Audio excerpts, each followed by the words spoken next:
This is Pinus Canariensis, Canary Island pine, and it is an evergreen conifer.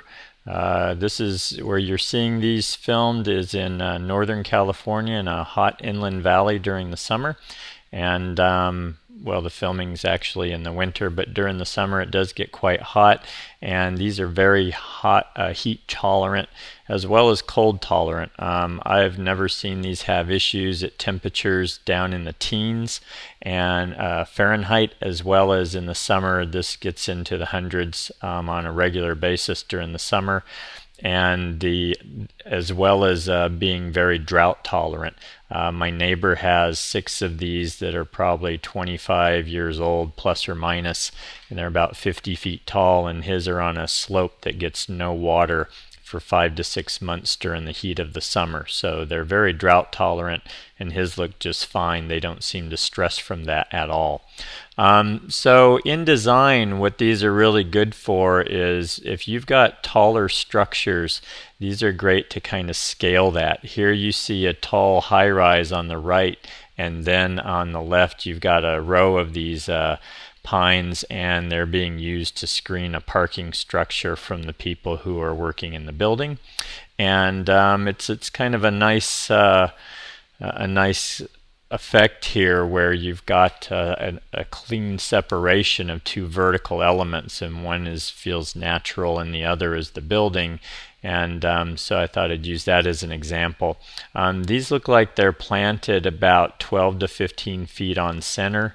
And height-wise, yeah, I would say again, these ones next to me are about 50 feet tall, and they're probably 25 years old plus or minus. So expect maybe a couple of feet of growth a year out of them once they're established.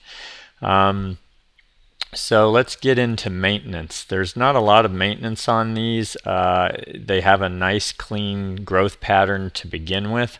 My neighbor opened theirs up last year for the first time ever, but Canary Island pines really don't need that in any kind of regular fashion. I'd say if these were cleaned up every 5 years or so, that would be fine. So the bigger issue with a mess is here I'm showing the beginnings of the flower, and you don't really think of pines in terms of flowers, but that head that you see right there will turn into a bunch of little packets that fall off that are kind of the size of a caterpillar, and they create quite a mess. Also, here's the needle droppage. So I'll speak to that because I've lived with it for some time. In the spring, the flower will happen, and they drop a lot of, produce a lot of pollen, and then those little caterpillar size packets, they all fall to the ground. So that does create a bit of a mess, and the way they've used them here with ivy underneath is pretty smart, really, because then that can just fall into the under story or the ground cover.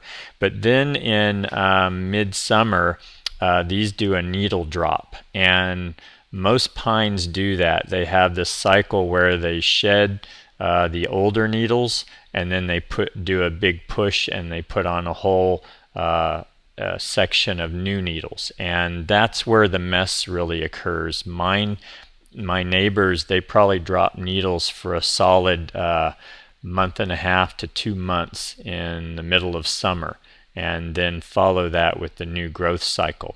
So be aware that if you're going to use these will create some mess over a prolonged period of time, and you just want to be aware of that from a maintenance standpoint. So I would say establish these on deep irrigation where you can to help them become more drought tolerant with time.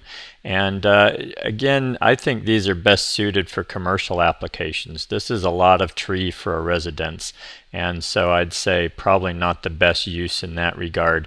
But in design, I'd say for if you've got taller structures around that can handle this, these are a really nice tree, and they look great in groupings, as you see here. I almost always seem to see them in groups, and I think they come off very nicely that way. So that's Canary Island pine, Pinus Canariensis.